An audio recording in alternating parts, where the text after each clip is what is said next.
Привет, друзья! Не удивляйтесь необычному кадру. Это все еще канал «Популярная политика». Руслан Шевединов, Мария Певчих. Мы подводим итоги уходящего года и говорим с героями уходящего года, с людьми, которые помогали нам с вами определяться, разбираться во всем происходящем. В общем, сегодня такой вот разговор неформальный. Мы с Марией сидим, но мы тут не одни. У нас сегодня гость.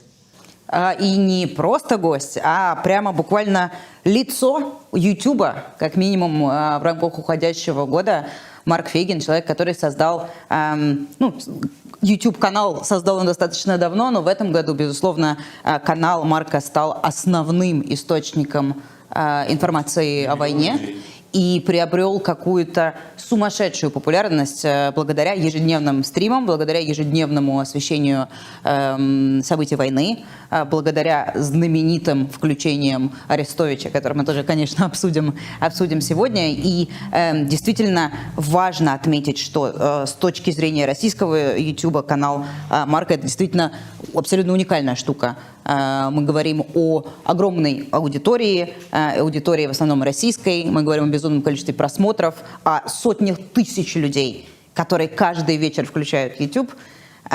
Почему так происходит? Как это будет дальше? Все это мы обсудим сегодня с Мария, хозяином. Руслан, рад всех приветствовать зрителей популярной политики. Рад встрече. Марк, а можно сразу вопрос? Мы постоянно, когда вы включаетесь к нам в эфиры, мы говорим юрист Марк Фейгин. Да. Ну вот сейчас вы как себя позиционируете? Политик, блогер, журналист, не знаю, публицист? Как себя Блогер называете? более точно отвечает. Блогер более точно, потому что я уже не раз говорил, что почему-то считается, что блогер — это что-то среднее между бьюти-блогером и инстаграмщицей, понимаете? А я, в общем, к этому отношусь с почтением. Я считаю, что это самостоятельное качество, самодостаточное. Так что меня совсем не коробит блогер. А что говорит юрист? Ну, как бы это отчасти с прошлого. Вот. А политик, знаете как? Ну, вообще, в принципе, политик только один есть — Навальный. Ну и антипод его, даже не будем называть. А все остальное, как-то наши профессиональные занятия, они другие. Они имеют политическое выражение, но все-таки блогер точнее. Медиафеномен этого года, потому что все-таки у вас сейчас больше 2 миллионов подписчиков, и это аудитория, которая пришла к вам на фоне этой войны, потому что вы стали там для них основной точкой, откуда они берут информацию. Давай проговорим. Погоди, сколько у вас было подписчиков на начало года? Это на начало этого года. Но это было что-то, может быть, 350-320 тысяч. С самого прям первых дней войны это сразу резко стало 450. Надо статистику точно посмотреть. Могу ошибиться. Потом в течение года Да. И практически от передачи к передаче с Арестовичем, по-моему, один раз был феномен. За один день я набрал 100 тысяч подписчиков. Это было посередине где-то. Арестович сказал: давайте все подпишутся на Фейгина, и прям 100 тысяч за один день. Те, кто занимаются не только блогингом, мне кажется, и СМИ, и всем остальным, сейчас у них пооткрывались рты, потому что это, конечно... За один день, да. Такого было. вообще считается, что не бывает. Про это я хотел спросить. Ты знаешь, ну как бы мы не журналисты, не мы с тобой. Ну да, я не журналист. Мы не журналисты. СМИ при этом, конечно, воротят носики и говорят, что ну это вот все не то, что вы делаете, это не серьезно, не журналистика. При этом вот тут разговор с такой аудиторией. Если вы говорите, более 1,5 миллиона за последний год присоединилось и слушают вас. Это как инструмент влияния для вас? Ну, то есть вы как расцениваете сами вот эту аудиторию? Нет, это точно, абсолютно, как и моя прежняя адвокатская работа и мое участие в общественно значимых проектах в нулевых годах, там, в «Солидарности» был, там, в разных других. Это продолжение моей политической деятельности. Я оппонент этой власти. Этот блок не нужен, если он не дает контент именно против власти, против государства. Это важно сказать. Тогда он просто не нужен. Вообще ни зачем. Поэтому для меня это продолжение моей политической деятельности. Только так. Ну, собственно, мы с популярной политикой тоже как инструмент ее расцениваем, что это вот наш один из... А я и считаю, что наше достоинство именно в этом, потому что журналистика — это все-таки профессиональная область, она требует соответствий этических, даже эстетических, факт-чекинга, беспристрастности, при том, что оно не отменяет личной позиции, личного отношения, но все-таки известные доли взвешенности, там, двустороннего подхода к обсуждению, дискуссии. А я пристрастный человек, я ненавижу Путина и эту власть, хочу, чтобы они все передохли, я никогда этого не скрывал. Они отняли судьбу у такого, как я, и в моем лице, вот отдельно взятого такого человека, как я, у целых поколений. Ни одного, за четверть века это много поколений. Это наш счет к ним. И поэтому, естественно, блогинг – это продолжение политической профессии, политических занятий, я бы сказал. У вас есть понимание, почему вдруг именно сейчас, и почему не то, что из-за войны, а прям в течение всего года, почему вы выиграли сердца и все эти просмотры? Почему именно ваш блог оказался самым актуальным среди достаточно большого количества блогов, которые предлагались на YouTube в этом году? Это небольшая комбинация. С одной стороны, это случайность. Это всегда так бывает. Почему-то зрители выбрали в качестве этого аналитического средства именно беседы Арестовича с Фейгиным, потому что тот же Арестович на других каналах, в других интервью и регулярно тоже не набирает такое количество просмотров. То есть людям нужно именно сочетание. Это плюс русский язык. Русский язык – это расширение аудитории. Если бы это был украинский язык, то, наверное, мы бы ограничились только украинской аудиторией, а русский язык расширяет ее до всех русскоязычных общин за пределами России, в Украине, в других местах. А второе – это доверие. Вот смотрите, ко мне все 10-е годы ужасно относились. Ужасно меня хейтили за то, что я говорил вещи, которые я и сейчас говорю. Кстати, единственный человек, который меня всегда поддерживал, знаете кто? Алексей Навальный. Да. Всегда, вообще, что бы я ни делал. Поддерживал? Абсолютно. И очень всегда следил за подписчиками канала, и репостил, Он всегда, даже меня лишали статуса, меня проклинали за то, что я не так веду дела и так далее. Он всегда, все правильно, все, да, не обращай внимания. То есть он был мой главный зритель, и мой главный подписчик, и человек, поддерживающий меня, был всегда Алексей Навальный. Вот это я могу сказать. Помнишь, даже из тюрьмы прислал какой-то... Так это меня еще удивило, я еще подумал, что... Алексей из тюрьмы, тогда его уже в ШИЗО кидали, присылает, поздравляю Марка, 1 миллион подписчиков, это упорный труд. Я видел на моих глазах, он все это делал. Думаю, чего? Почему он оттуда? Откуда он знает вообще? Мы с ним всегда переписывались, он всегда, и даже когда я сильно расстраивался, он меня поддерживал. Человек, который действительно меня всегда поддерживал, был Алексей Анатольевич. Это факт. Так, а почему этот хейт, который, безусловно, был, и на процессе, сначала из Pussy Riot, а потом через Савченко, через все это. Как он конвертировался в то, что вас сейчас абсолютно, безусловно, любят и много народа? Это вторая причина. Надо добавить, что, конечно, он был организован, это всегда делала власть. И как раз именно Алексей мне говорил, так это нормально. Говорит, не переживай, они все организовали, и это было очевидно. А почему? Потому что возникло доверие. Поскольку лишний раз жизнь доказывает, что если ты упертый, даже выглядишь одержимым, фатально одержимым человеком, Навальный тоже отчасти такой, конечно, и говорит одно и то же, то в какой-то момент из этой одержимости и даже фриковства это начинает выглядеть как принципиальность. И люди ее оценят, потому что все, что говорилось до войны, вдруг приобрело огромное значение именно после ее начала. То есть получается, что человек был одержим верными соображениями, верными принципами, которые оправдывают прошлое его, и ошибки, и какие-то просчеты, и себелюбие, тщеславие, все остальное, все это можно кинуть в топку. Поэтому, конечно, доверие послужило этим стимулом для того, чтобы люди... Хорошо, бывает часто, что мне говорят, что я неприятно выгляжу. Это вульгарность зачастую, резкие выражения, резкие характеристики, прямолинейность, зачастую может быть перебарщивающая с ней. Надо как-то иногда быть аккуратным.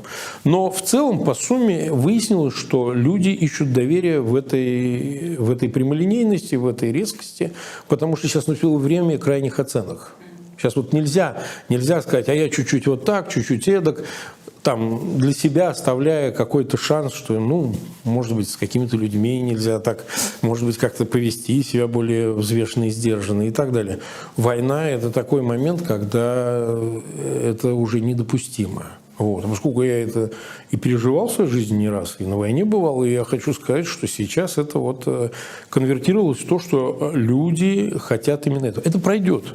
Это пройдет. Война, они скажут, это так как-то это уже не нужно, как-то не актуально. Это нормально, так и должно быть.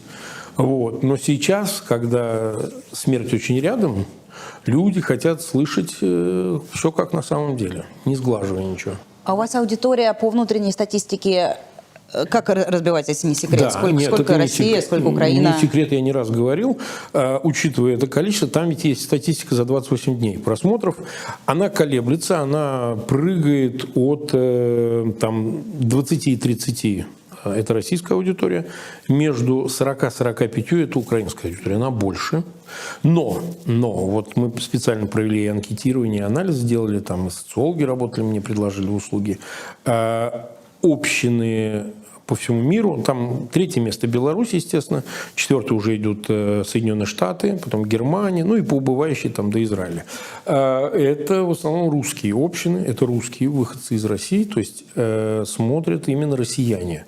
Вот почему-то за пределами России россиян больше даже, чем в украинских общин. Да, мне кажется, это даже нашим, как пользователям нам видно, потому что такси, в котором включен Марк Фейгин и Арестович, Да, это стало мемом. рассказывал, Это буквально стало... Если у человека, если у таксиста в каком-то в городе есть планшетка, на котором он что-то смотрит, там, пока ждет заказ, сначала я удивлялась каждый раз, когда видела домой, как интересно, вот смотрит, а сейчас уже все... Многие мне пишут, конечно, вот у меня забита почта, пишут как раз очень активно люди, выехавшие, уехавшие, живущие за границей. Может быть, кто-то из России писать боится. Часто анонимно пишут, говорят, что мы боимся, потому что в России ужасно. Там, например, человек ходил в библиотеку, где-то, не знаю, какой-то Томск, Тюмень, не знаю, даже сейчас не помню. И он говорит, вот я смотрел там, потому что там есть доступ в интернет, как это работает, я не знаю. Говорит, а теперь заблокировали. То есть провайдер сам блокирует доступ к Фейгин Лайв. Странно, как это можно делать, я ничего не понимаю. Но не исключаю, что из России еще люди боятся и пользуются VPN. И ставят какой-то VPN украинский, может быть, американский, не знаю, ну, какой-то другой. И смотрят, так что какой-то процент, не знаю какой, это еще и люди из России с VPN. Да, в вашем случае, в любом случае, 20-30% это там 500 000, 600 000 человек из России. Нет, 600, я думаю, точно, потому что подписчики точно 600 000 это из России, это 100%. Это все равно огромная большая аудитория. Я вас хотел спросить, продолжая тему с YouTube и с людьми, которые уехали за границу в связи с мобилизацией, в связи с войной. Вот они вам пишут, вот они не понимают, что им делать. Да. Вы как сами видите ситуацию? То мы там, со своей стороны предлагаем им сейчас активность в виде штабов. Вот когда выйдет наш разговор, мы уже презентовали штабы Навального и рассказали людям про наш личный кабинет, где можно как-то поучаствовать, что-либо сделать. Вот вы сами для себя какое предложение можете этим людям сформулировать, которые уехали, но хотят как-то помогать и действовать? Ну, те, кто уехали, я бы тоже рекомендовал присоединяться к штабам Навального, потому что штабы Навального не раз доказали свою эффективность высокую. Вот. Дело в том, что беда с русскими общинами, неважно, Казахстан, Монголия или Грузия, или в Европе, или в Америке, они же не коммуницируют друг с другом. И русские с русскими плохо коммуницируют, в принципе, вот за пределами России. Да и в России не очень хорошо. Плюс нет вот этого организационного начала. То есть общинами постоянно никто не занимался, либо занимались раз от раза, либо это плохо получалось. То есть у них отсутствует коммуникация. Вот посмотрите, как украинские общины внутри себя взаимодействуют.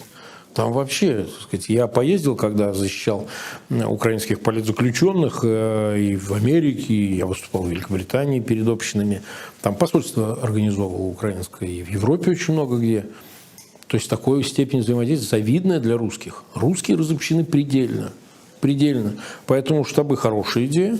А во-вторых, все-таки нужно руководствоваться тем, что ты, если занимаешься активностью этой, то направлять ее вовнутрь России.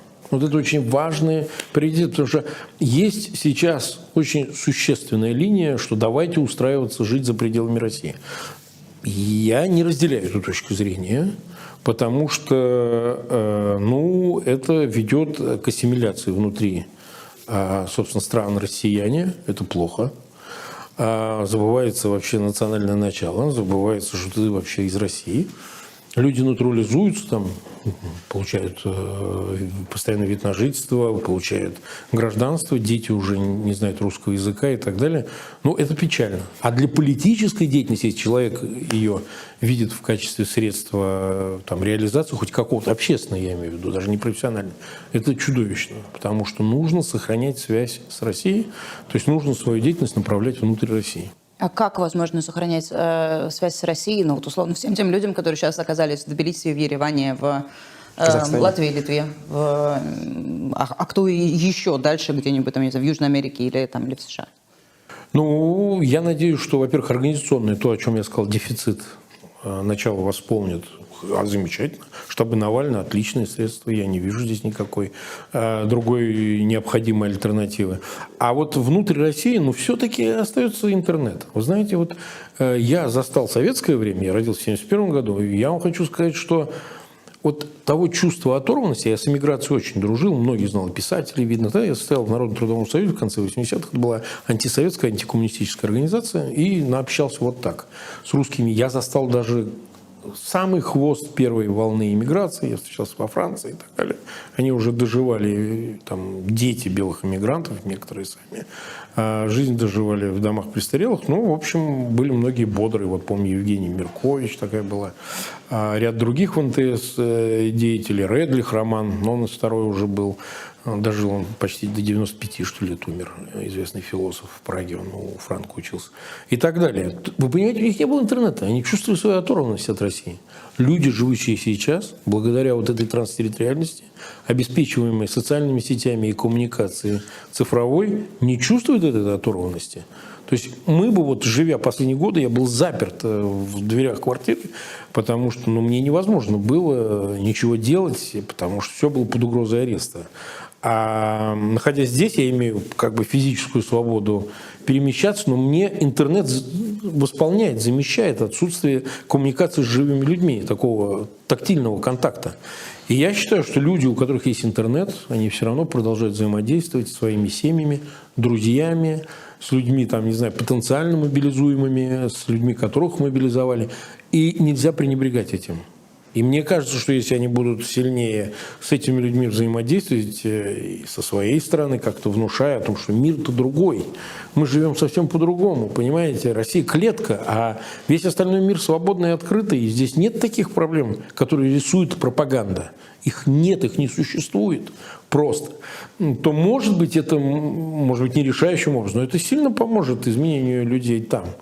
Сильно поможет, потому что я встречал совершенно удивительные экземпляры. Они там продолжают, значит, думать, что НАТО кем-то озабочено, что вокруг одни гей-парады, и что нужно как-то здесь чуть ли не в подполье жить, скрываясь от родителя 1, родитель 2. 73 пола. Да. Вот это, то, о чем вы говорите, это важный момент про информирование. Да, можно, находясь в безопасности за границей, ты можешь информировать и как-то советовать, подсказывать. Этого достаточно, вообще, на ваш взгляд? Нет, потому что следующее – это подпольная работа, безусловно, конечно. Мы ее не исключаем. Я-то как раз, в отличие от, может быть, других, может быть, я и не претендую на, так сказать, эксклюзивность. В этом я считаю, что да, власть в России сменится только силовым путем. Я не вижу никакого шанса для мирного изменения. Нужно быть готовым к тому, что если не сейчас, то завтра наступит момент, когда все надо будет решать крайним образом. Эти люди должны быть к этому готовы. Да, сейчас нет этой возможности. Вы не можете пускать под откос поезда или взрывать здание ФСБ. Это понятно, и мы к этому не призываем, потому что это могло выглядеть как провокация. Но это не значит, что этого не наступит момента, когда понадобятся эти усилия. Потому что избавиться от этого морока Россия может только один раз и окончательно. А не так, что мы это растянем, и это даст нам детям нашим, внукам заниматься. Этого не будет. А избавиться от этого можно только радикальным путем. Ну, а долгие годы выстраивалось и с помощью пропаганды, у людей ощущение, что невозможно физически победить, потому что сильные, там, да. У них дубинки, у них оружие, у них бесконечное число солдат, которые для них пушечное мясо. Вот неужели в силовом противостоянии у народа есть какой-то шанс от вот этих вот негодяев избавиться? Да, они друг друга скоро убивать будут. Они сами друг друга будут убивать, это неизбежно. Нет, погодите, давайте прям конкретнее. Что значит они друг друга? Кто? Одно силовое ведомство, другое силовое ведомство? Башни, которые друг друга не любят. Так если прошло 10 месяцев войны, как они, если они не начали убивать себя к этому моменту, то что вдруг заставит их убивать? Очевидность поражения. Очевидность вины, которую нужно возложить будет на кого-то. Ну, как я часто привожу пример в детской игре, где стоят стульчики, и на кого-то не хватило. Обязательно это будет. Они уже ищут пария в этой игре. Потому потому что армия или Минобороны, генералитет, или же, так сказать, проклятые бизнесмены. Вот мы видели, как в 20 веке было. Все время искали крайних, все время искали тех, кто ответит за все. Люди с деньгами. То есть они начнут друг друга обязательно щелкать. В этом у меня вообще нет никаких сомнений. И в этот момент, по существу, конечно, появится шанс тем, кто более идейно заряжен, тем, кто никогда не менял своей позиции, уничтожить и тех, и других. Вы читали статью Financial Times на днях, которая вышла про Эльвиру Набиуллину и Германа Грефа, которые... Достаточно старая история, но сейчас нам просто пересказали ее поподробнее. Начало войны, несколько дней до войны, да, по-моему, это было буквально неделя. Греф и Набиуллина собираются с силами и совершают мощный политический поступок, организовывают встречу с Путиным. Путин их принимает. Греф делает презентацию там на каких-то 30 страниц по поводу того, насколько трагично для российской экономики будет признание ЛНР-ДНР. Ни о какой войне речи не идет еще. Да. И вроде как бы они, вот это вот либеральное условное крыло, они выдают этот поступок за то, что, посмотрите, мы сделали все, что могли, мы пытались, нас не услышали, нас не поняли, а потом оказались заложниками. И я думаю, вот в этой ситуации, которую вы сейчас описываете, это будет чуть ли не самым распространенным и популярным способом оправдать они все будут вытаскивать это все. И Financial Times опубликовала вот так, чтобы они потом могли показывать на Financial Times и говорить, так же, как Собчак будет показывать на публикацию New York Times, где главный критик Путина покинул Россию. Конечно, конечно. И что с этим делать? Ну, это уже проблема Запада и его понимание того, что происходит в России. Что там греха таить, Запад, мягко говоря, далек от этого истинного понимания. Конечно, многие происходят вещи, и, так сказать, и отрезвления известные, уж точно о Путине и его окружении, но не относительно всей политической палитры, вообще истеблишмента и так далее. Безусловно, и конечно. Ну хорошо, а пример Чубайса, который, как ни в чем не было, в шортиках ходит, значит, рыженький, значит, то по одной стороне, то по другой, несчастненький такой, знаете, помним мы его. Да у нас денег там столько, куры не клюют. Потом выяснилось, что денег-то вообще нет, и нужно как бы спасать. Все украдено до вас, как в известном произведении. Конечно, и безусловно, они сейчас из себя рисуют тем, кем они не являются. Безусловно, конечно. Это целая на это работает машина. Огромная машина.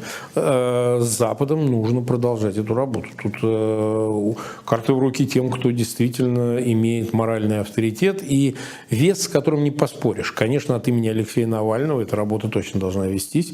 Западу нужно разъяснять, что на самом деле мир власти в России многолик. Он настолько изощрен в том, что способен через своих коммуникаторов действовать. Ну, представляете, роль Абрамовича. Поразительно, так сказать, человек оказался миротворцем. Миротворец. Понимаете, миротворцем. И в этой ситуации, так сказать, по существу некому и сказать, что да он же такой же, как они все. Он как жулик сказать, конченый. когда Зеленский за него просит? Да, это тоже проблема и с Украиной, в этом смысле проблема, это точно, абсолютно. Вот. Мы не знаем деталей, как это происходило, да, перед Байденом он просил. Ну, факт остается фактом, Абрамович не подведен под санкции, под американские. Вот. Ну, под европейскими же он есть. Он под европейскими и под британскими, это правда. Но я думаю, что все равно процесс идет. Процесс все равно этот идет, и с неизбежностью, потому что и Запад от них требует, ну, знаете, мы вам даем такой карт-бланш, такое одолжение делаем, идите решайте. А мы не можем, как мы будем решать? Нет, ну, друзья, надо все больше их подводить к краю, так, чтобы они либо прыгали туда сами, либо толкать их туда. Конечно, хорошо, Абрамович не под санкциями, еще какие-то лица, иди и делай то, что ты должен делать. Ты бенефициар, да нет, ну что вы, я не бенефициар. Я ничего не решаю. Я ничего не решаю, это же стандартная проговорка. Нет, нужно их подводить, ну хорошо, окей, ладно, пусть они не под санкциями, пусть они добиваются, ну тогда пусть решают.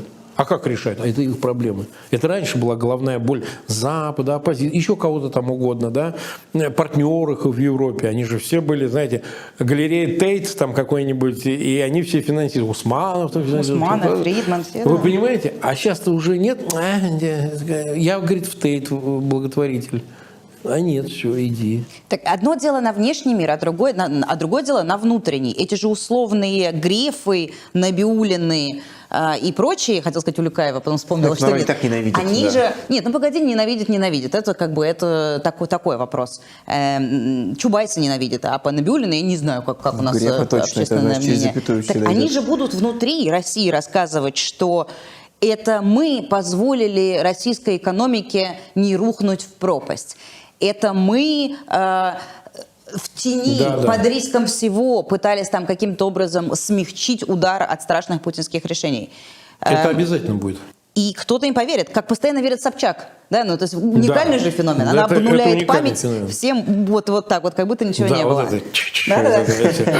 И вопрос, надо ли сейчас вообще, Да. с информационной точки зрения, надо ли на них концентрировать внимание, или пусть как бы себе там что-то делают и Нет, делают. надо, потому что, знаете, я вам такой опыт расскажу. 91-го года я состоял в радикальных демократических объединениях, помимо НТС, о котором я упомянул, Демсоюзе и так далее.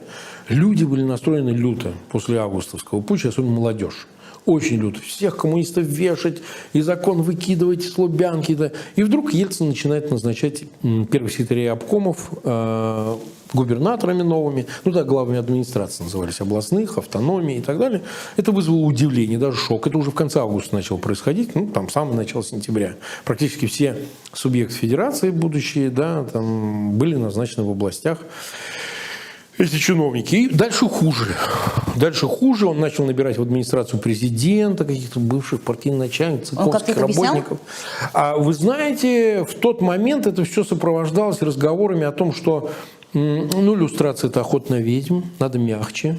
Суд над КПСС, он же начался, закончился ничем. Просто вот она как бы формально была запрещена, но тут же, допустим, Зюганов, он был членом ЦК, создал КПРФ, как они говорят, из пепла, из опилок, значит, остатков КПСС создали, значит, там же была российская часть КПСС, это Полосков. И вот создавали. И вы знаете, в тот момент им дали этот карт-бланш. Вот эти разговоры про партократов, а тут про арабы перестройки, выяснилось, что они все из КПСС. Вот, да, от Чубайса до Путина, от всех нынешней элиты, они все выходцы из все и того же. Вот, ну, какая-то значимая часть из КГБ. И вот из-за того, что им дали эту возможность вот, вдруг оказаться... А мы всегда были против вот, партийного начальства. Мы такие демократические коммунисты были, прогрессивные и так далее. Держали фигу в кармане. Отчасти, да, отчасти вот то, что происходит сейчас, это ведь вот не до завершенные процессы революционные. То есть, когда, в общем, надо было устранить, помимо власти КПСС, советской власти, устранить и сам класс, непосредственно олицетворяющий, осуществляющий эту власть. Им нельзя это дать уже сейчас, если сейчас четко и ясно обозначить. Война очень острый момент, что эти люди, безусловно, являются частью системы. Никакую экономику они спасают только собственную задницу. Это факт. Вот. И задницу Путина отчасти, потому что деньги общие. Там, ну, деньги Путина, но они как бы работают, как это все принадлежит маркизу Карабасу. Вот он едет, там эти батраки русские работают, это все маркизу Карабасу принадлежит. Эти люди являются его, значит, канцельери или там кассирами, там, неважно, как их назови. Безусловно, здесь категоричность важна.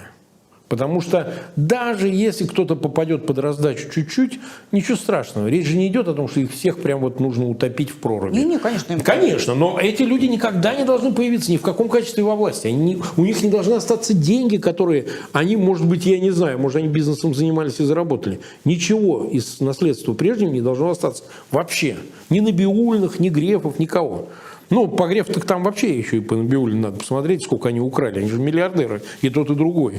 Да? Значит, но тем не менее, не давая этого шанса, не давая даже их богемной части, вот Собчак, мы создаем задел на будущее. Потому что эта категоричность моральная не позволяет дать этот шанс. Есть люди, которые действительно как-то были вовлечены в систему, вовремя от нее отошли, потеряли все. Мы таких людей знаем. Они были депутатами, кто-то был там, не знаю, банкиром, кто-то еще кем-то. Они могут заработать себе будущее, создавая его прямо сейчас. Не так, что мы там на перископной глубине продолжаем у Путина разрушать систему, а открыто выступив. И этот шанс всегда есть. У любого. Но как? Никто же не запрещает. То есть я думаю, что у Алексея Леонидовича Кудрина его финтом с Яндексом, да, ничего То есть, может, Захарович будет иллюстрировать тогда не крокодила? Конечно, такие как нет. Мы даже не будем... Нет, ну я не буду... Дело же не в том, что я буду Я, кстати, и не стремлюсь. Вот я действительно реально не хочу иметь политических качеств, потому что я свое прошел. Я потратил на это 35 лет, я занимался этим всем. Но мне важно, чтобы я другим это внушил, чтобы люди услышали и меня, и так сказать, подобных мне, и вас услышали. Услышали, что так жить нельзя. Ну а как вы объясните, почему Кудрин, который отошел от дел, а фотографии будут с проспекта Сахарова, и он стоит в ушанке, и Навальный рядом, и бейджик из Яндекса, и он будет смотреть в глаза собирательному вам, да, то есть какому-то, не знаю, иллюстрационному органу или еще какому-то органу, принимающему решение, говорит, да я был с вами все время, Яндекс. Вы смотрите, Яндекс, как вы объясните нашему зрителю, почему нельзя верить Кудрину в этой ситуации? Потому что эти люди, будь то Чубайс, будь то Кудрин, так и не произнесли важных слов, да, которые «я против войны», «я против Путина», «я враг этой системы», даже если я несу ответственность за ее, так сказать, фундамент, создававшийся при моем непосредственном Кудрино участии. Эти люди публично не обозначились никак. И это правило игры, они его соблюдают. Ведь когда Чубайс только уехал, вы знаете, что разговоры были, действительно. Его один из помощников, там, ну, все эти Завадник, Трапезников, кто-то там говорил, да нет, он сейчас уехал, он сейчас где-то выступит, он что-то скажет. А он, значит, нырнул, ну, я допускаю, что вызвали Кудрина или кого-то еще, там, сказали, ну, там он уехал, ты ему скажи, чтобы он не шарудил, а то, знаешь, мы тут можем так нажать, что из Дуни, из ее папы пойдет, значит, повидалка. То есть они знают, как нажать и где. И тот замолчал, изобразил больного сейчас из себя. Это все как бы вот руками делается. Давай ложись, изображай, что ты страшно болен. Там. И вот он накрывается и, значит, изображает, что у него какой-то страшный недуг. Ну, что вы с болезного хотите? Ну, дайте им. Они соблюдают правила системы. И Кудрин то же самое делает. Он ушел в Яндекс. Для чего? Он в Яндекс что собирается работать? Каким-то там корпоративным развитием? Что-то я не понял даже, чем он занимается.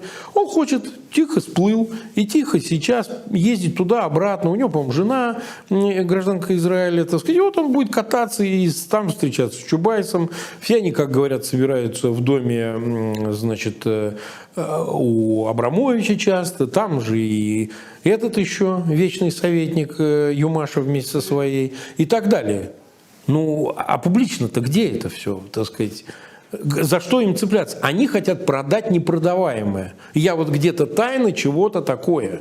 Вас не удивило, что вот за эти больше 10 месяцев войны так и не появилось ни одного более-менее статусного, не то что чиновника, ну, какого-либо лица, который был аффилирован в систему, который бы отрекся публично? То есть среди звезд шоу-бизнеса мы видели там, громкие заявления Пугачева, Оксимирона, Галкин. Земфира, А вот на уровне человека никто же. Нет, Тинькофф. На уровне бизнеса большого. Отчасти, да. Его обидели раньше даже, там у него свои претензии, свои выяснения. Во-первых, это человеческий материал очень поганый. То есть вот чиновники, значимые лица и даже олигархата, нам же ведь, помните, столько лет продавали, какие они талантливые управленцы. Они гении управления, вы все ничтожества, а вы знаете, как они свои деньги заработали, понимаете? В это вкладывались, я просто знаю, миллионы, бесконечные долларов, доказать, то есть они не скупились, рассказать, что какими они талантами обладают. Помните же, была прям такая какая-то линия у них защиты, что это просто у Миллера, Сечина и такие зарплаты огромные потому, что они...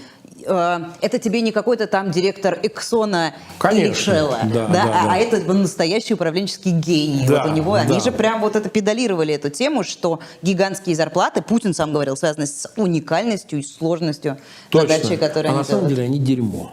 Вот откровение в том, что это алчные, извращенные предельно, люди туповатые, потому что никого не должно обманывать их там то образование, то он в Анголе переводчиком с португальского, представляете, рожу Сечина и ангольский язык в Анголе с португальского.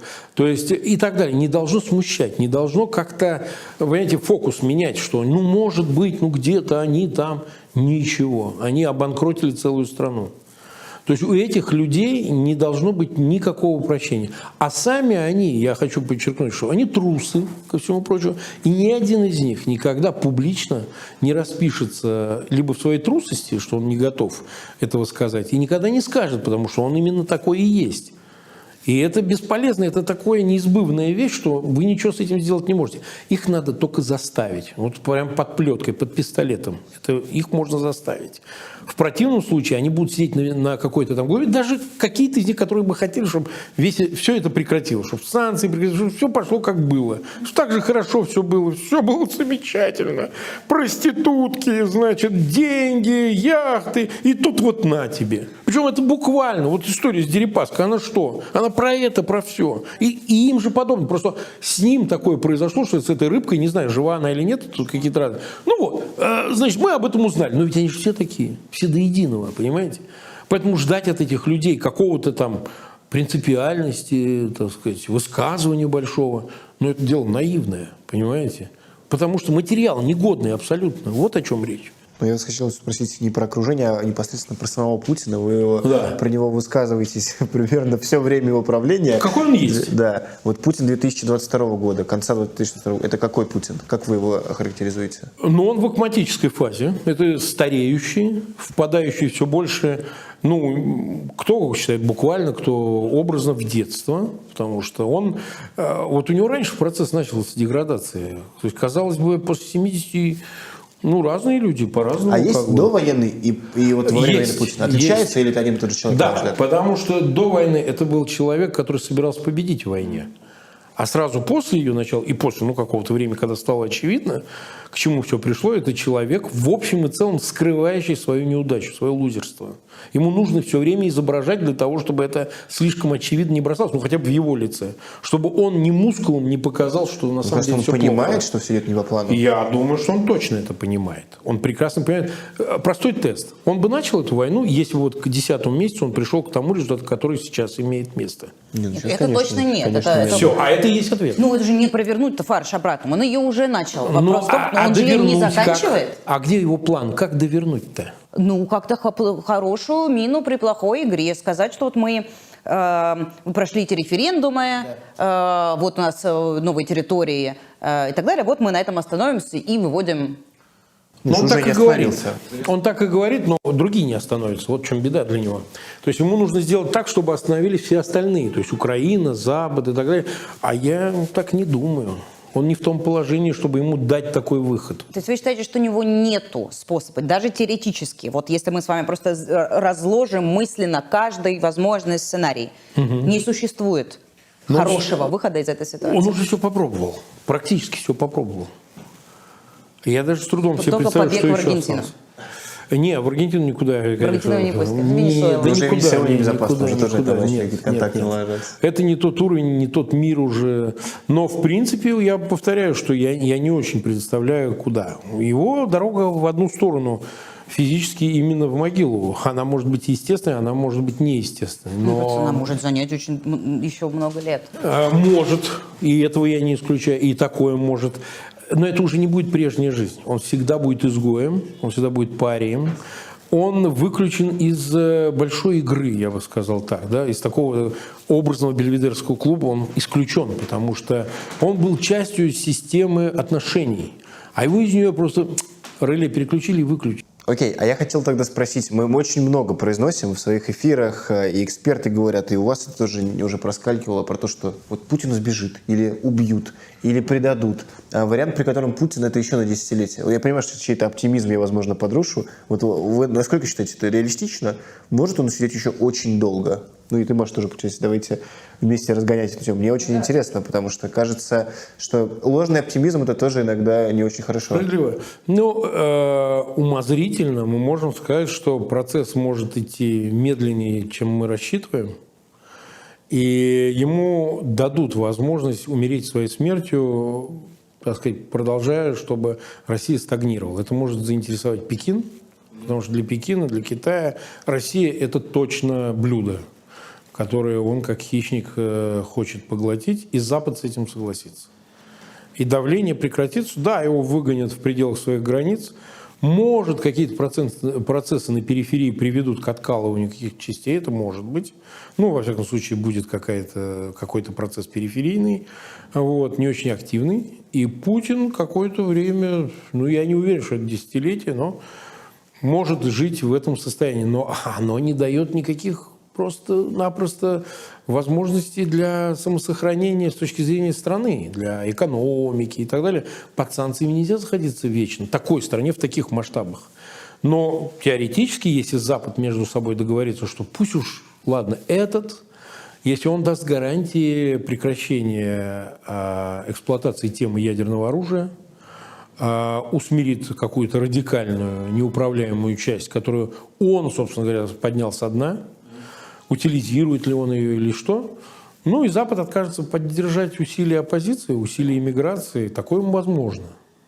Вот. Тем более, что никаких амбициозных планов Украины нет уничтожения вместе прямо непосредственно в России. Поэтому это может дать ему шанс. Но чем дальше война длится, тем меньше этих возможностей. Это всегда можно откатить в момент, пока еще ты не перешел какие-то следующие границы, вот эти красные линии. После Бучи, после Изюмов, после ракетных обстрелов. Они остались еще, эти красные линии? Ну, какие-то ядерное оружие. Применение ядерного оружия, безусловно. Это такая граница. Представьте себе сброс тактической бомбы, и после этого все идет как идет. Нет, это уже невозможно. Ну, опять же, вот, например, заход с севера, каким он будет, если я глубоко убежден, что из Беларуси попробуют. Потому что очень много аналитиков, наоборот, пишут, что невозможно. Заход в Беларусь — это типа 4 дороги, которые уничтожат очень хотелось бы, но не получится. Мне кажется, даже Арестович у вас на стриме говорил про то, что уничтожить колонны, которые пойдут. И он скорее со скепсисом на это смотрит. Я смотрю скорее с тем, что и не случайно. Вот он 19-го, когда полетел в Минск впервые за кучу уже лет. полетел, да? Или полетит. Или полетит, вот одно из двух. По-моему, полетит или полетит. Ну, наверное, в нашем интервью он уже точно побывал в Минске. Где-то, да. Наверняка они где-то там на границе что-нибудь встретились. Заметьте, что Лукашенко уже не летает в Москву, потому что не хочет судьбу Макея.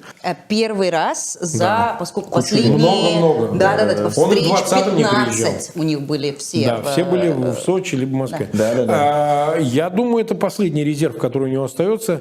Какой может быть граница? Если они действительно устроят вторую Бучу, ну, это уже будет too much во всех отношениях. Вам кажется, что Буча была спланированной или Буча случилась закономерно просто из-за того, как развивались события? Второе, она случилась закономерно, но она не оставляет шансов на повторение и списание это на то, что это издержки войны. Теперь это уже не получится. Любое новое такое событие, они, конечно, будут. Но вопрос масштаба. И если ты повторяешь его один в один, пытаешься пройти через Полесье или там на Волынь, и у тебя за твоей спиной в оккупированных территориях потом выясняется, что, так сказать, объектом было именно мирное население, закопанное живьем, то, конечно, это уже тоже лишний раз подвигнет к тому, чтобы отказать ему в любой возможности сохранения у власти. Я думаю, так.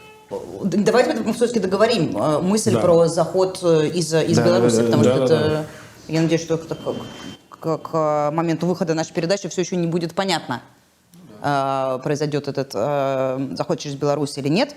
И вот действительно существуют две параллельные школы мысли, они обе достаточно обоснованы. Одни аналитики говорят, что хотели бы, но нет ресурсов, а другие говорят, что несмотря на это все равно сделает, потому что как минимум. отмороженные.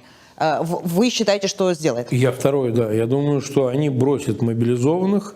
Сейчас идет процесс заставления, даже не уговаривания Лукашенко вовлечься в это силами, средствами вооруженных сил Беларуси. Пока это не успешно, но мы не знаем, что дальше. Какая у них альтернатива, знаете, как говорил Аль Капоне, для убеждения пистолет очень сильно помогает приставлен к виску, помимо хороших аргументов, доброго слова. Так и тут, поэтому просто я вижу так, что они в силу, может быть, ограниченности, может быть, и ограниченности возможностей, они исходят из того, что к Киеву ближе со стороны белорусской границы, нежели от Бахмута, понимаете? Давайте попробуем это средство использовать для того, чтобы заставить Киев и заставить Запад пойти на переговоры, ну и мы добьемся искомого результата. А на самом деле усугубление будет чудовищное, потому что, ну, как бы, если бы не было Бучи, не было вот Бородянки, не было Гостомеля там и всего остального, может быть, где-то как, ну, тактика войны такая-сякая. А поскольку все это было, то это вызовет именно эти ассоциации. И уже тогда даже меньшее количество смертей или меньшие убийства, а они неизбежно приведут к гибели мирного населения, они вызовут еще более чудовищные для Москвы последствия. Так что у Путина тоже для маневра не так, чтобы сильно много. Ну, судите сами. Вот пример. Ведь еще до недавнего времени про репарации, да, окей. А вот про трибуналы как-то все это, как трибунал, как у него иммунитет, как его, значит, выцегонить, там это ордеры и так далее. А сейчас громким голосом, слушайте, и Франция, и страны коалиции, поддерживающие Украину, об этом во весь голос говорят, да, а как мы не дадим юридическую оценку, а как мы дальше жить будем без этого? Что, значит, так можно? И все следующие скажут, вы же вот этих не судили. Нет, значит, это можно. Значит, подобного рода вещи в таких масштабах допустимы, раз вы не даете им юридическую оценку. И это может, в общем, заставлять, собственно говоря, цивилизованный мир, в общем, идти к реакциям, которые не допускают сохранения Путина у власти и его, значит, окружения. Просто вопрос, что это будет, что переломит спину верблюда? Если такое количество вещей сходило Путину с рук и с точки зрения внутренней повестки, и внешней, да, то есть война ему пока сходит с рук, а с точки зрения внутренней, да, помните, мы все обсуждали в эфирах, вот у нас вот таким же составом на популярной политике, вот Херсон ему не простят. Не простят. Патриоты в телеграм-каналах закидают его, все мы знаем чем, и вот это будет точно провал, потому что как можно сначала аннексировать референдумом, а потом через сколько-то там дней считанные сдать. Мы согласны все втроем, что ему это сошло с рук? На внутреннем контуре, безусловно, да, мы должны признать, это тоже феномен. Мы можем ошибаться. Вот что делать? Мы по-другому оценивали, мы более надеялись на какую-то реактивность среды, которую он сам воспитал, он сам ее, собственно говоря, так перетурбировал, что она превратилась радикальнее его, стала радикальнее его.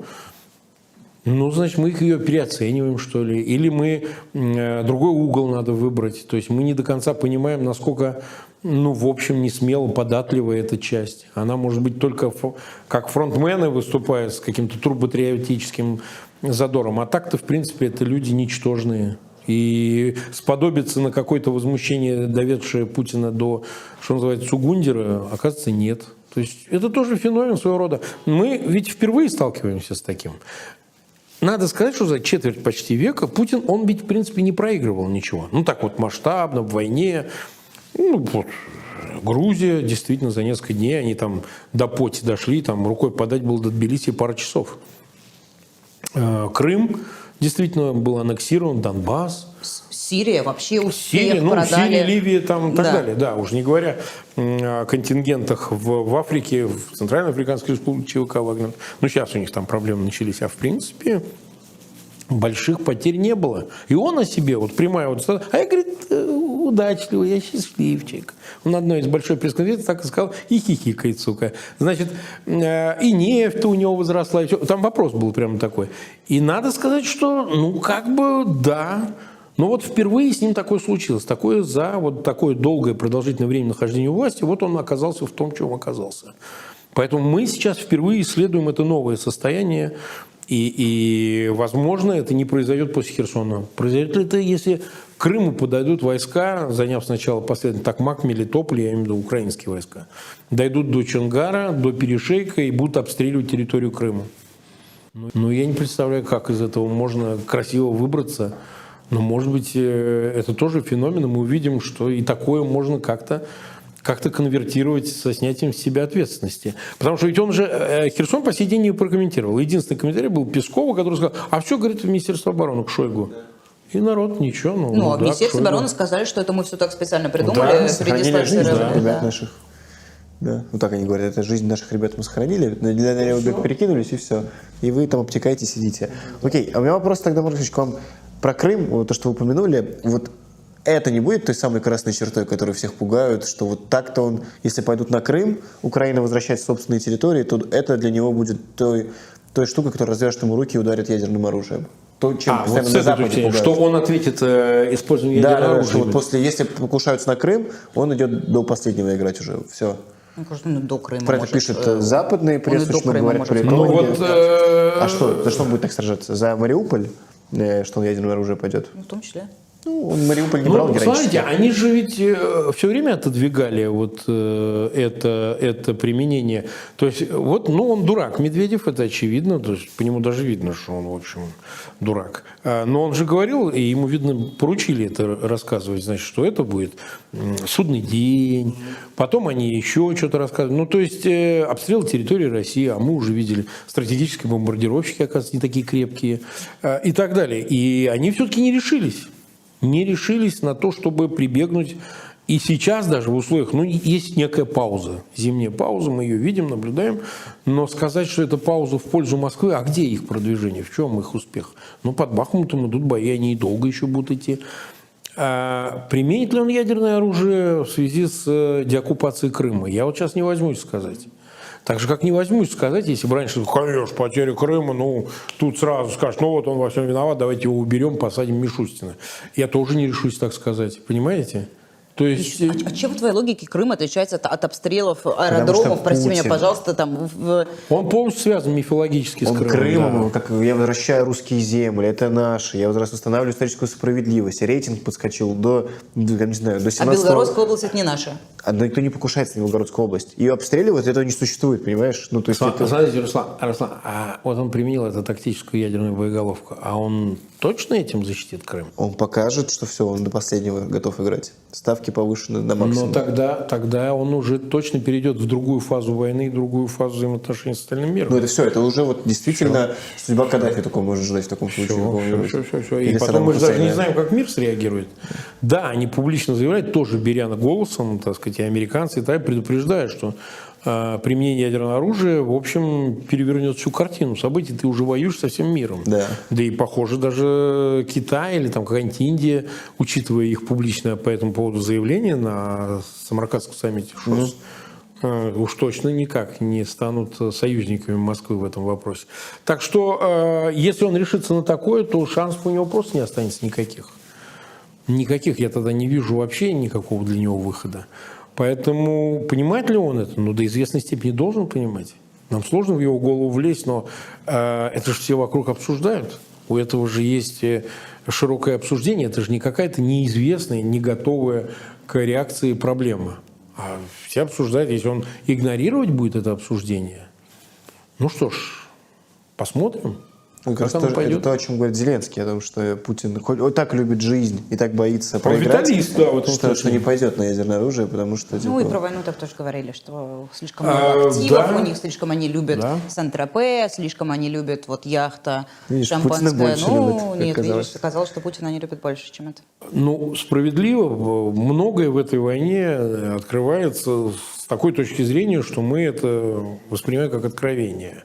Но суждено ли Путину взять на себя такую миссию? И потянет ли он ее, да, так сказать, с претензией на уничтожение вообще планетарное? А он может и не уничтожить, конечно, и, безусловно, может ограничиться только каким-то ударом одиночным, но последствия этого будут точно именно планетарные, поскольку риск создается для всего человечества. Как его можно тогда относиться к этому просто, как будто это нас не касается? Ну, шарик маленький, поэтому представить себе в этих ситуациях резкое обострение планов по его уничтожению Путина, чтобы не довести дальше. Значит, если можно тактическое, можно и стратегическое, и так далее. То есть я вполне верю, что в этой ситуации другого выхода он не оставит, как устранение его любым путем. Слушайте, у нас выпуск все-таки итоговый, новогодний, поэтому давайте попробуем его в конце сделать, ну, все-таки попытаться осознать и обсудить, как мы вообще прожили этот год. И я понимаю, что просто невозможно было представить в этот день, год назад, ни один человек с самым богатым воображением, самыми радикальными прогнозами, мне кажется, все равно не смог бы додуматься Что до того, придем что к тому, произошло к чему пришли? на этот момент. Ну вот, мы живы, слава богу, мы как-то это прожили, мы стали свидетелями этой страшной истории. И, ну вот, Марек, если бы вы могли... Вот, условно, где вы были 24 февраля еще этого года?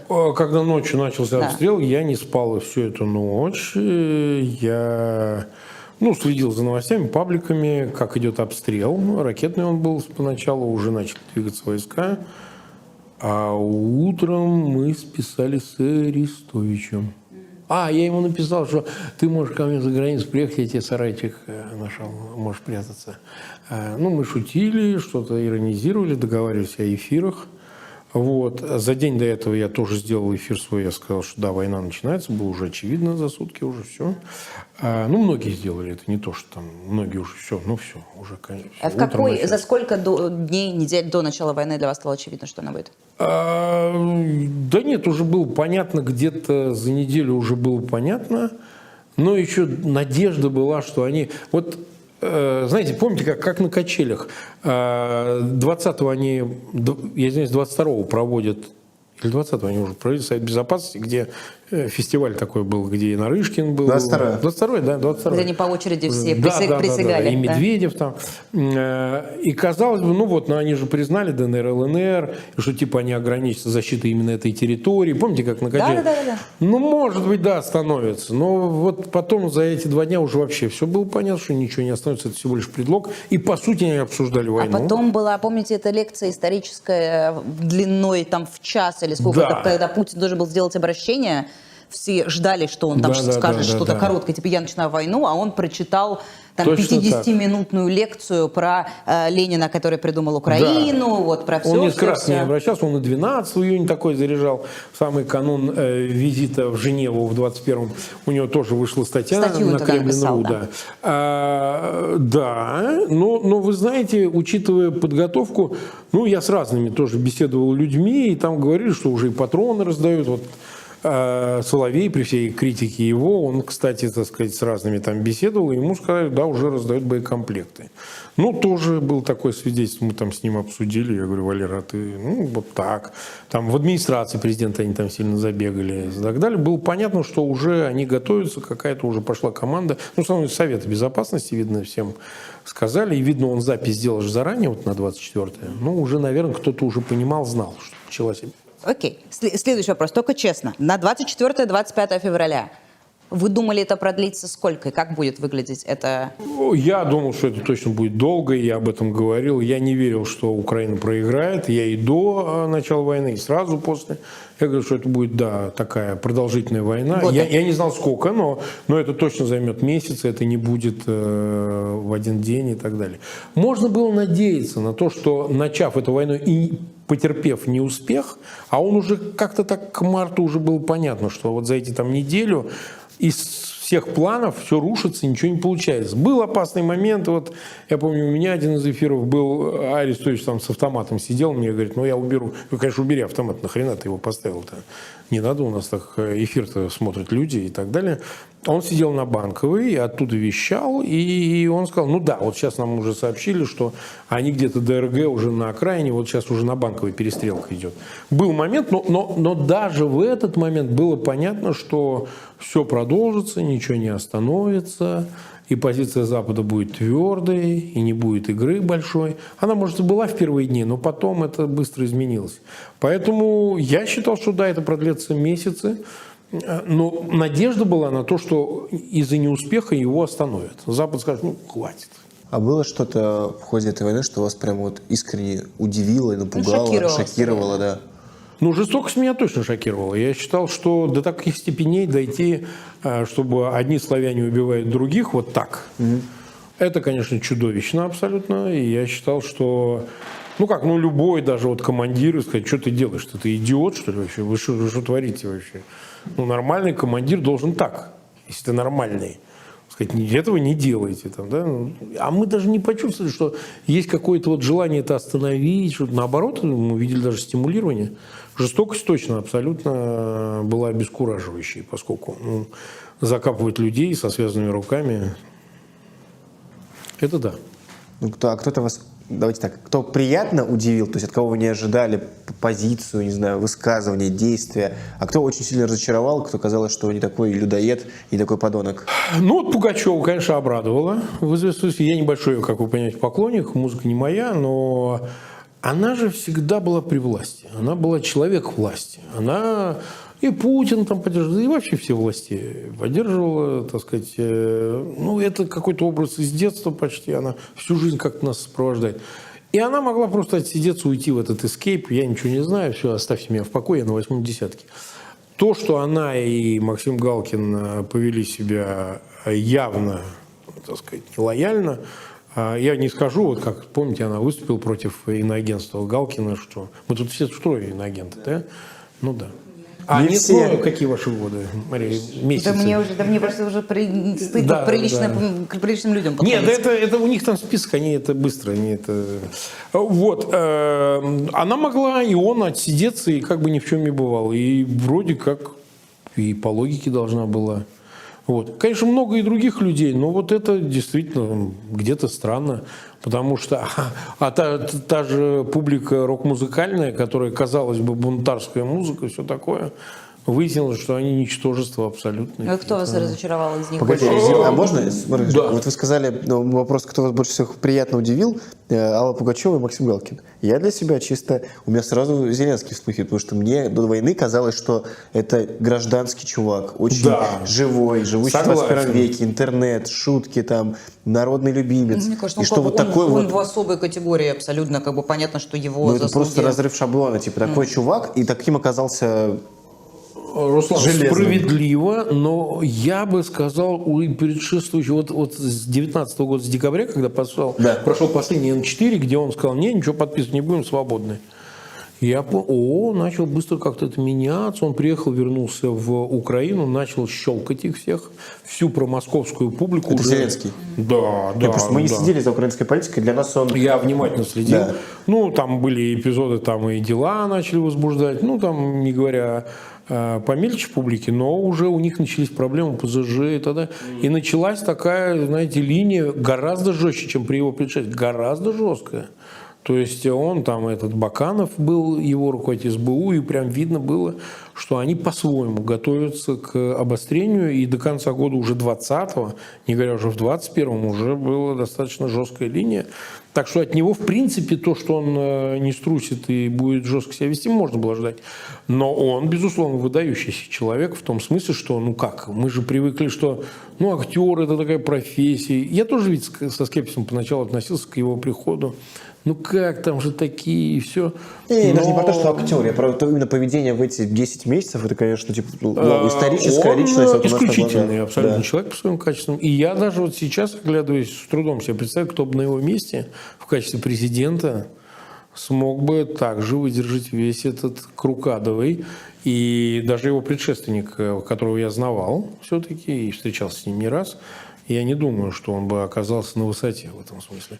Но, понимаете как, мы вроде как о своих все больше. В Украине-то... Мне по Зеленскому врезалось сознание, Да. помните, и по нашим тоже, как хотели, как русская пропаганда, российская пропаганда, в том числе чиновники Да. Володин, это было Да, и так да. далее, как они все считали, что он уедет. Уедет, как И говорили. написали, видимо, огромное количество заготовок Да, на сценарий того, что он Что он во уезжает, Львове, да, что он или во что в Львове, Варшаве уже в прячется, Польше да. и так далее. И, видимо, в какой-то момент, как у них уже было не раз, они не успели откатить или решили авансом дать все может, эти... авансом, да. Володин, спикер, да, ну, то есть это все-таки у него наложены некие обязательства просто из-за Статуса. поста, из-за статуса его. Да. А он говорил прям несколько раз открыто, что Зеленский уехал. Вот ваш Зеленский уехал. И я помню, мне прям врезалось это сознание, когда ты читаешь, ну, он не уехал. А он вот на Он площади только что с видео, да. записывает, Да. записывал там на Банковой улице прямо снаружи какое-то обращение. Он, очевидно, не уехал. Ну, очевидно, что это была, так сказать, действительно заготовка, и им нужно было это разматывать, потому что все-таки был расчет на 2-3 дня. Ну, я условно говорю, он был. То есть даже уехал, ну вот мы вот все взяли Киев, там все, что вы еще хотите? Дальше добьем все остальное. И в этом картине, безусловно, Зеленский должен был, даже если он там в подвале где-то продолжал сражаться, он должен быть трусом, должен оказаться ничтожеством, сбежать, там, спрятаться и так далее. И это планы эти разрушило в том числе, так сказать, поведение Зеленского. Я совершенно с этим согласен. Они же, наверное, все сами сбегут. Это же какая-то абсолютно подсознательная фигня, да, которую они Ну, транслируют. понимаете, Куда просто бежать? когда я буду вам комментировать, вы знаете, насколько они ничтожество. Потому что вы так погружены с этими расследованиями, вы же видите, что это ублюдки. Просто буквально в смысле ублюдки. Там нет ни качеств, ничего того, что отличает личность от подонка, понимаете? Нет этого вообще ничего. Вот за что ни возьмись, куда, с какого бока ни зайди. И воровство – это самое даже невинное до известной степени, потому что они ведут себя как класс власти. Да? Надо воровать. Мы все воруем, становимся миллиардерами. Но у них нет даже отличительных качеств, которые позволили бы им как-то себя повести нормально. Да? Все расстреливают, все равно уже деваться некуда. Уйду красиво. Не будет этого. Будут ссаться. Будут валяться, умолять. Будут целовать шнурки. Вот это такая публика, такая среда. И они вот такую обратную селекцию провели, что ничего другого там не осталось. Просто людей таких нормальных нет. А те, кто имел там хоть какой-то минимум, они уже его как бы расторговали. Поэтому нет, эти так себя не поведут. Но возвращаясь к разочарованиям, я бы сказал, что вообще весь культурный класс меня сильно разочаровал. Да. Весь. Вот, можно выделять, но весь. Почему? Потому что, вы знаете, какая логика появляется. Вы там упрекаете обывателя, что ж ты не смел, что ж ты допустил. И говорите, погодите, посмотрите на этих, которые как бы составляют цвет нации, интеллигенция или там культурная часть и так далее. Если уж они такие, что вы от нас требуете? И это действительно резонный довод. Действительно, если вот там Евгений Миронов, директор театра нации или кто-то еще, причем допускавший прежде какую-то вольность, вдруг нет, что, мы тут на Донбассе и так далее. Так а что же вы хотите с меня, там, живущего где-нибудь на окраине Москвы, персонажа, который, что должен, броситься на самосожжение, так сказать, на Красной площади? Вы сначала разберитесь с этой, цветом нации. И с одной стороны, мы это видели по советским временам, это не секрет. В советское время тоже люди очень сильно похабились. Но, видимо, что-то мы не смогли изменить, видимо, что-то и время не смогло изменить в этом культурном слое. То есть не народилось то важное, что должно было возникнуть. Начало личностные какие-то. От Миронова, Машкова и так далее, этого всего на самом деле можно было ожидать, потому что они справились очень давно. Давно, да. Интересно, от кого не ждешь, не ожидал. Интересно, мне интересно, я сама просто параллельно думаю, кто меня прямо разочаровал до степени того, что ж ты прямо, Их так много, что мы не можем выбрать. Я удивился, когда Константин Хабенский, он всегда был, как через запятую с Чулпан Хаматовым и со всеми остальными святыми людьми, которые помогают детям и при этом лояльны власти. Но тут мог отмолчаться, а все равно наши герои в госпитале, герои, которые освобождают Донецк от украинских захватчиков. Причем мы же знаем, что он так не думает. Ё-моё, Константин Хабенский. Мы же знаем. Да. Было бы логично и просто симметрично, видимо, в этот список включить Филиппа Киркорова, если у нас самое положительное впечатление от второго супруга Бориса. Это точно. Потому что такой, что... казалось бы, он очевидно не поддерживает все это, он всю жизнь плюс-минус открытый гей, все, проживает полжизни где он в Америке, в Майами, не в Майами. Понятно, что просто где ему эта война. И даже он защищал Галкина, в какой-то момент вначале что-то сказал. А потом госпиталь и концерты где он там и в Крыму или еще где-то. Да, но он полностью запатентованный персонаж кремлевский. Он, в общем, это и понятно. Он принадлежит к московской крупной гей-тусовке, из власти в том числе. Почему же он в Майами просто в свой не поехал и жил бы там себе прекрасно? Уже скандальный выпуск, уже мы все тусовки. А что здесь такого? Все тусовки раскрыли. Ничего здесь такого. Нас он не интересует как гей, нас он интересует как некое культурный феномен, потому что, я не знаю, я не увлекаюсь эстрадой, но они же себя позиционировали больше, чем просто певцы, да, им всегда мало было этого, да, какие-то приискивали качества. А нет, мы особая творческая часть, богема, мы бизнесмены, мы еще там, они по-разному себя позиционировали. Я придумала разочарование года, прям только серьезное, не как Киркоров. Ургант. Что молчит? Во всяком случае, он хотя бы уехал. Это его хоть чуть-чуть как-то оправдывает. Хотя они, понятно, все с повернутой головой назад. Он вернется, я уверен. И он с людей такого калибра как будто больше спрос. чем с Киркорова. Много дано, больше спрашивается. Ну, то есть, как бы, Абсолютно. это не Киркоров, это не эстрадная звезда, это не человек, которым просто там, он родился там, с одним талантом и так далее. Ургант — это человек очевидно, очень умный, очень культурный. У него прекрасное чувство юмора, прекрасная семья, и просто вот невозможно было о нем сказать плохого слова. И вот эти вот все шутки какие-то у него всегда проскальзывали, вроде как бы он заигрывал. Но в самый ответственный момент, когда его слова действительно бы могли бы там сделать какую-то разницу, имели бы вес. А ты знаешь, это хороший вопрос, он довольно дискуссионный в плане того, что я вижу сейчас много обсуждений, возможно, они немножко трусливые и таким образом себя отбеляют, но вот глобально. Условно, Пугачева, женщина, которую знают люди...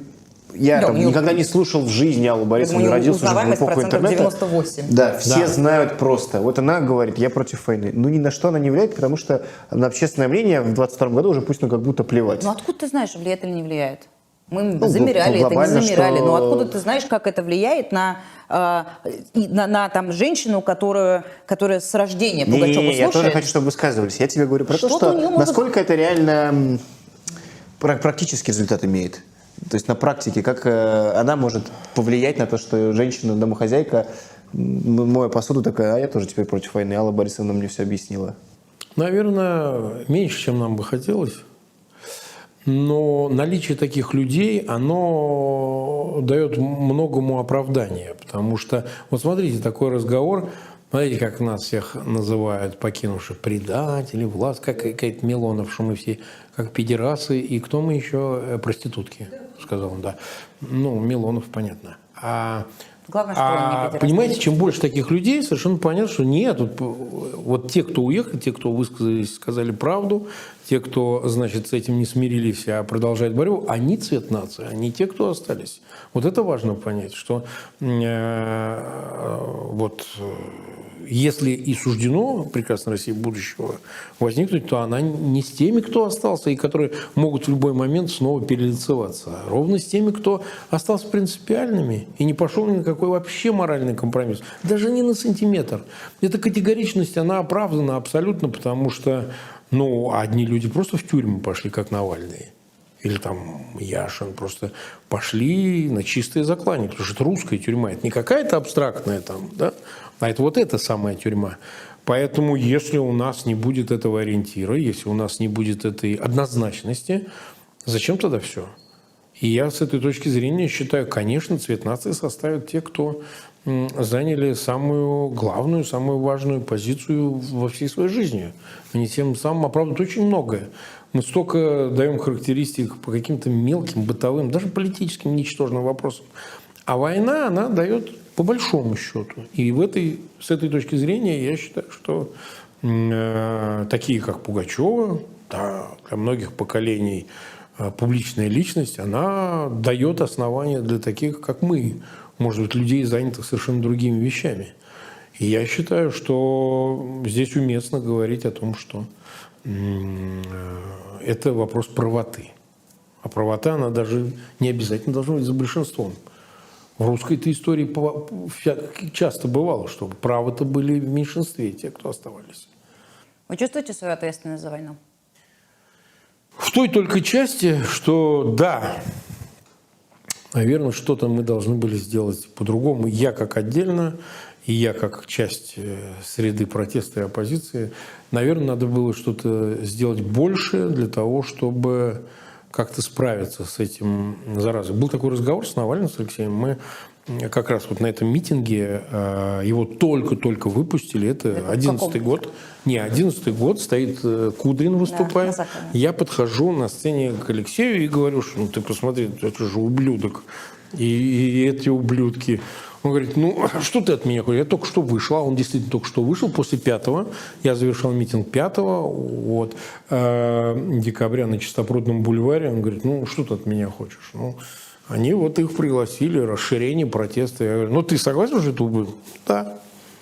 Понимаете? То есть, наверное, вот в тот момент надо было взять и сказать, да нет, давай его спихнем ногой, кинем этому, дадим по широкому. Что бы изменилось, если бы спихнули Кудрина со сцены? Бог знает. Бог знает. Но дело не в самом Кудрине. Я Как вообще, минимум, было надо бы было приятно. по-другому себя повести. Удовольствие Потому это, что конечно. если бы у нас был шанс в 2011 году, который, быть может, все мы вместе не реализовали, и я тоже, да, ну, у меня и другое положение было, и вроде как неуклюже себя чувствовали. Но, может быть, если бы речи, может быть, наглее, может быть, где-то и хамоватее, надо было повести себя так, чтобы столкновение это произошло тогда. Не спустя 11 лет, да, а вот тогда надо было. Безусловно. Но это и рефлексии любые подвержены. И я думаю, что Алексей сейчас в тюрьме так же думает, может быть. Вот даже с той же Собчак, вот вспомним. Хотя, повторяю, это не вопрос личности. Но он же говорил, что мы больше не повторим никогда этой ошибки, что связались с такими, как ты. Вот, ну, я недословно перевожу, когда, помните, когда она поучаствовала в выборах и пришла на Навальный лайв. Мы больше никогда этого не сделаем, потому что мы вынесли урок про такую, как ты и тебе подобных. Нам надо было убить Путина. Вот я вам так скажу. Ну, это же нереалистично. То есть физически реально... А может быть, надо было как-то на нереалистический сценарий пойти. Понимаете? Как-то, в общем, буквально или образно, но мы должны были это сделать. Может быть, у нас был шанс. Я не знаю. Но вот мы тоже так рассуждаем. Но это же нереалистично, это же невозможно. Понимаете? А если бы мне кто-то сказал, что вот мне, когда 22 года, я депутат Госдумы, вы представляете, как я себя чувствовал? Если бы мне сказали, что какой-то Путин через 30 лет возьмет власть, и вы все будете это...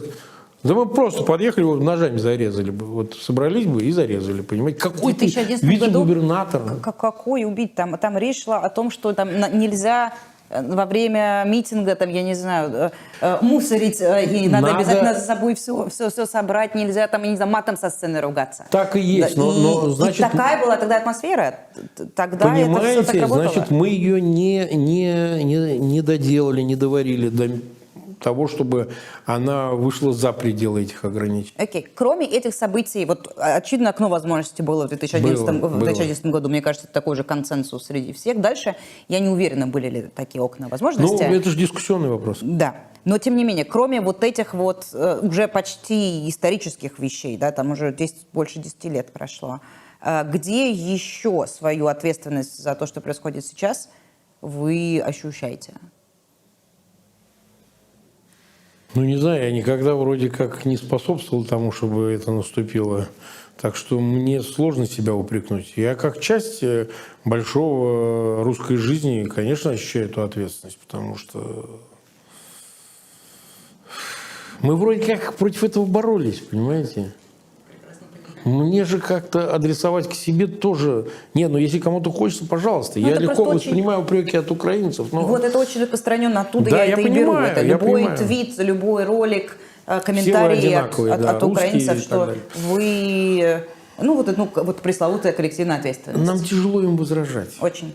Нам тяжело им возражать, и мы должны как-то, в общем, уж точно на период войны это принять, потому что как только мы пытаемся какие-то доводы, которые кажутся нам иррациональными, и объективными, и которые объясняют все, пытаемся каким-то образом предъявлять, оно получается еще хуже.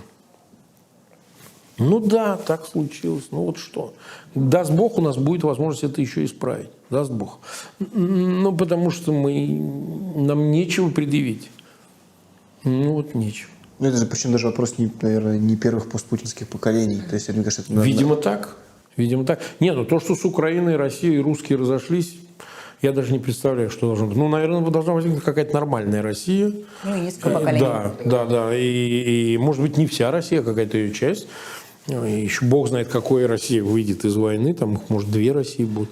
И она может иметь шанс на то, что, ну, слушайте, это вот туда, это сюда.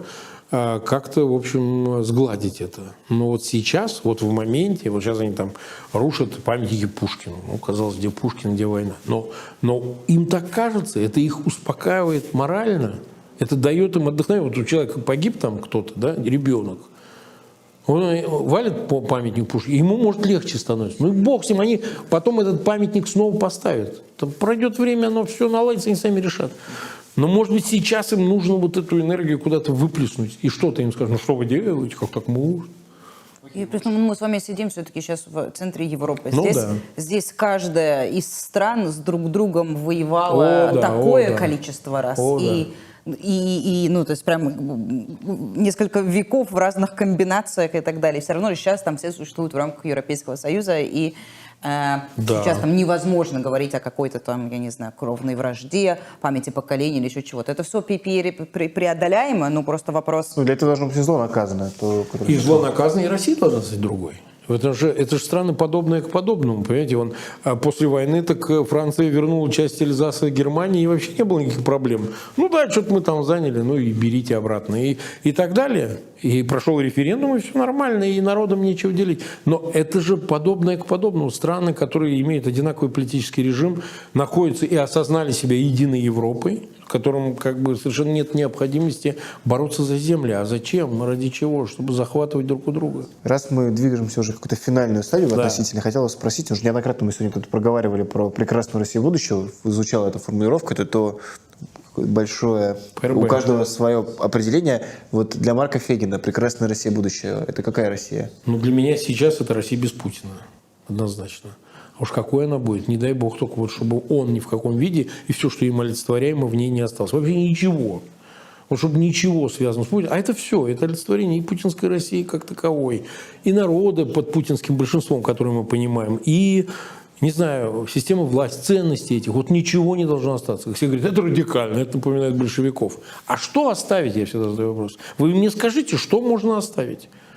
Аппарат, власть, общество, социальные структуры, что отношения с людьми вот можно оставить такие, какие они сейчас вот есть. Ну и вообще непонятно. Поэтому избавление – это главнейшая предпосылка для всего остального. ПРБ – это то, что будет за минусом Путина и все, что с ним связано. И теперь сузим чуть-чуть временную рамку. Наверное, последний и самый главный вопрос. 2023 год. Ни в коем случае я не прошу делать никаких прогнозов, потому что мы все, как люди, регулярно выходящие в эфир, знаем, насколько нужно быть аккуратным с этим и насколько на самом деле все непредсказуемо. Но вот хотя бы в той степени, в которой можно рассуждать, планировать. Ощущения, возможно, у вас есть какие-то планы на ваш канал, возможно, у вас есть какие-то другие планы, возможно, у вас есть понимание, что в 2023 году все закончится. Какой-то хотя бы, вот, если можно как-то его эскизом обрисовать, как вы себе представляете 2023 год, сделать это?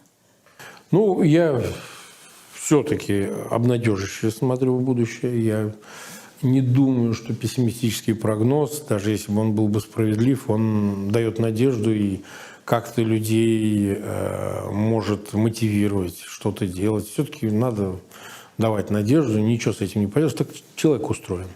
Поэтому я все-таки надеюсь, что война закончится. Думаю, что война закончится. Это возможно. Да, это возможно. Это в человеческих силах. Это сумма усилий, конечно, да. Многое должно сложиться к этому. Вот. Но я думаю, что да, 23-м это точно год, когда война должна закончиться. Даже если представить хронологически, 1,5 года – это ок для войны, потому что, ну что, уходить дальше – это уже не просто затяжная война, это уже затяжная война для масштабов 21 века. Поэтому, да, война закончится.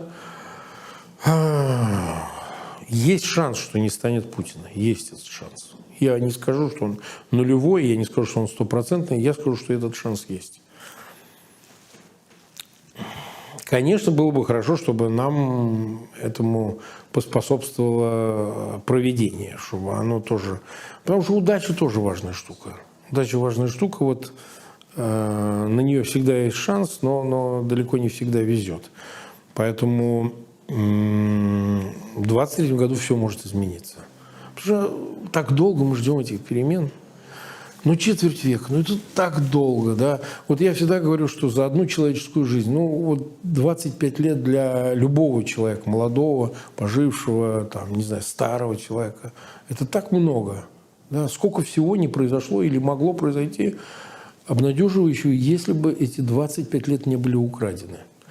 И последнее, что тоже вытекает из этого, это никогда не забывать то, что произошло. За все должно следовать наказание. Потому что оставить это и безнаказанным, это значит обречь себя на повторение. Ну, банально звучит, но это так.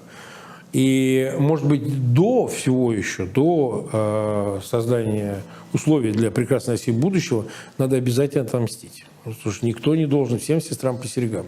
Это не кровожадность какая-то, но это точно тоже обнадежит. Ну, многие люди, знаете, это почти библейский сюжет. Они всегда мечтают о том, что ну вот мы рассчитаемся, вот мы вот за все. Кто-то за новичок, кто-то за обнищание, кто-то за войну, кто-то за...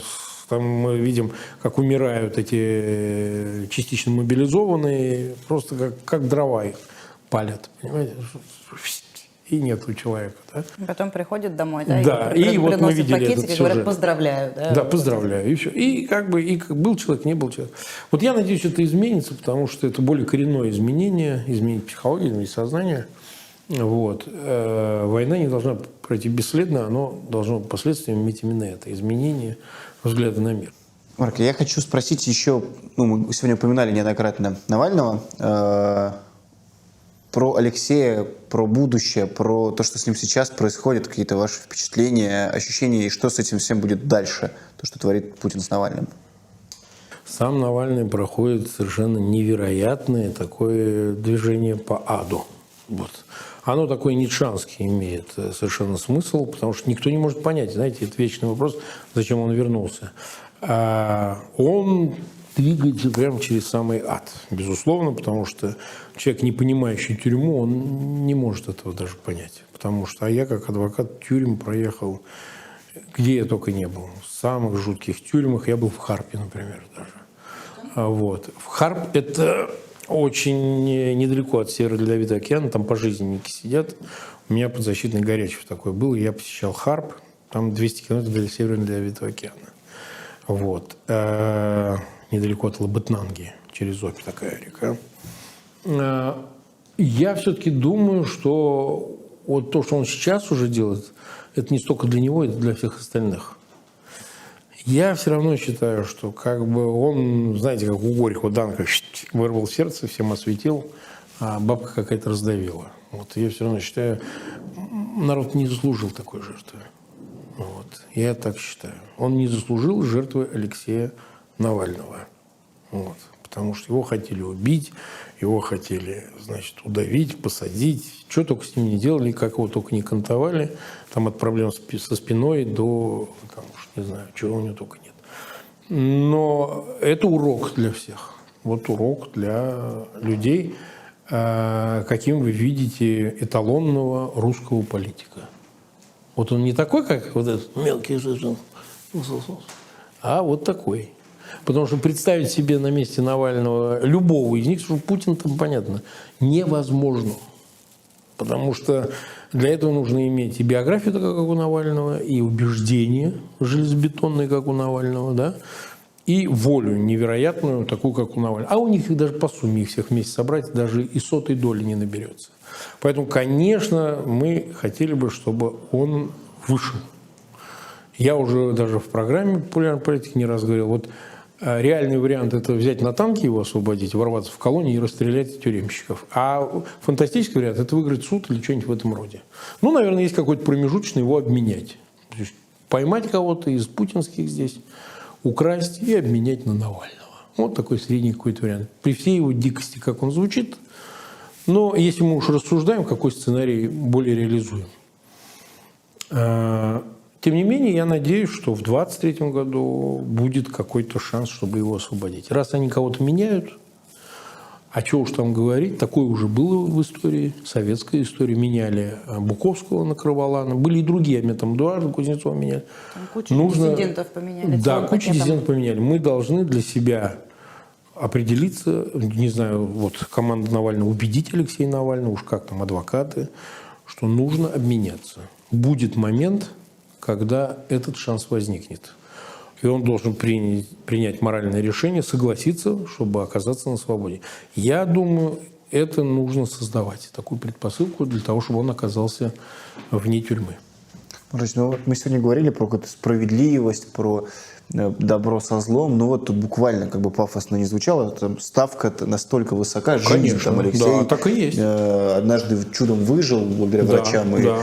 Но всем, они его кстати, практически убили. И сейчас он опять наедине с ними. Вот это, при убеждениях, при большой поддержке, это все должно победить, на ваш взгляд? Это может победить? Ну, если мы верим в конечную победу добра над злом. Ну, а вы? Я спрашиваю Марка Фейгина. Я, конечно, верю в победу добра над злом. Я верю, потому что я считаю, что жизнь догонит каждого, да, и всем раздаст, как сестрам по серьгам. Такое я уже видел не раз. Вот я такое видел, когда, казалось бы, зло невероятно, так сказать, велико в своих масштабах и возможностях, а оно превращается, когда уже похрипывая с ботинком на горле. Я такое видел прям сам. Поэтому, честно говоря, я в это верю. Ну, не знаю, насколько моя вера мотивирует всех остальных, но в любом случае я верю, что Путин сдохнет, а Навальный выйдет и выживет. Вот сейчас захотелось почему-то выпить Да. за это еще раз. Давайте. С Новым годом. С Новым годом.